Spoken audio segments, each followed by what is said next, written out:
Conte d'amour. Alexandre Weil. Le prince juste.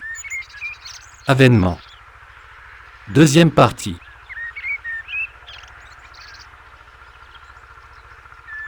Pourtant, comme toute lumière a son ombre, et toute fortune son revers. Il y avait, dans ce moment même, à 2 pas de la porte principale de la ville, une maison, dont les habitants étaient plongés dans une profonde douleur.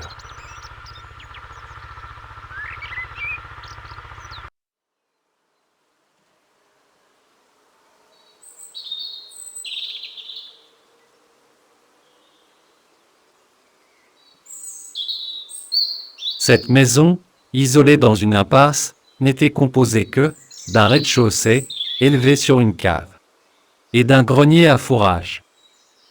On y arrivait par une cour, servant de boutique à des marchands de bric-à-brac.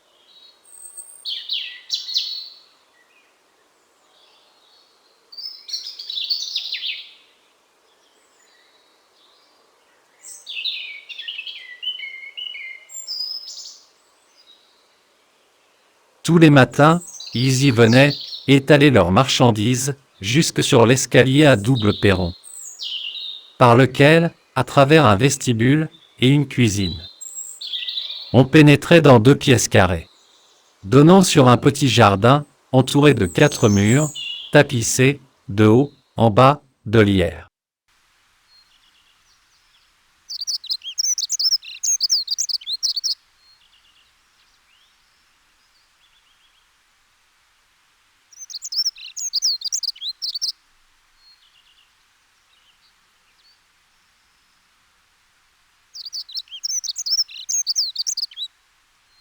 Dans la première de ces pièces, gisait sur son lit de douleur, le vieux duc de Lusace, serrant dans sa main, la main de sa fille, Clélia, qui, depuis bien des jours et des nuits, n'avait pas quitté le chevet de son cher malade.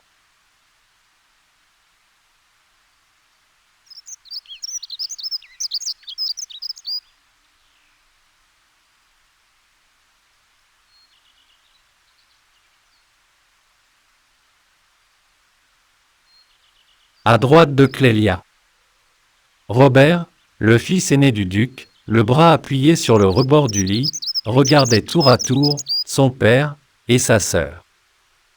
Et derrière Robert, un beau jeune homme de 27 ans, debout et la tête un peu courbée, attendait avec anxiété une réponse du malade, auquel il venait d'adresser la parole.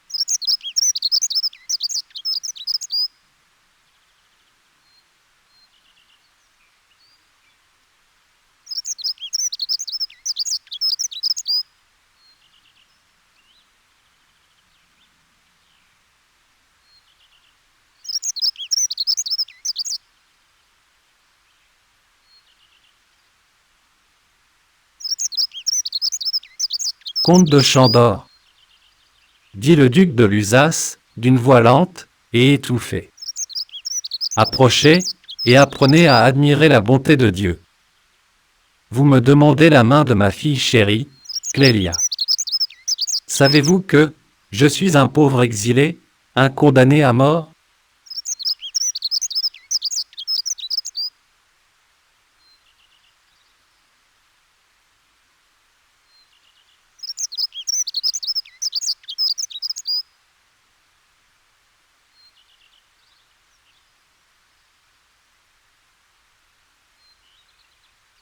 Je le sais depuis 8 jours. Mon ami Robert m'a tout dit. Condamné à mort, reprit le duc, par votre propre père, ministre d'État, par le roi qui vient de mourir, interrompit le comte, et dont mon père était l'instrument.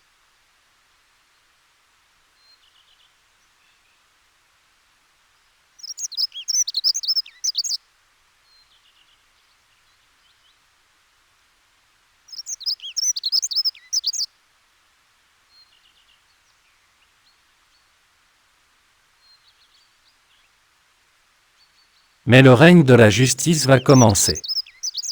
Entendez-vous ces cloches, ces fanfares, ces coups de canon? C'est l'avènement du prince juste et de sa sœur blanche. Car la princesse, veuve à l'âge de 20 ans, est déjà éprouvée par la douleur. A, dit-on, beaucoup d'influence sur son frère.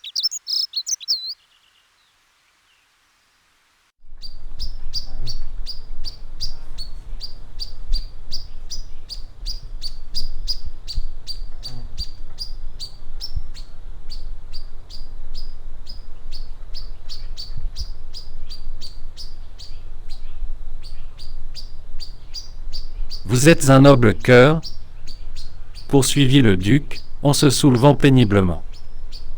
Vous avez aimé ma Clélia, quand elle n'était que la sœur du sculpteur Robert.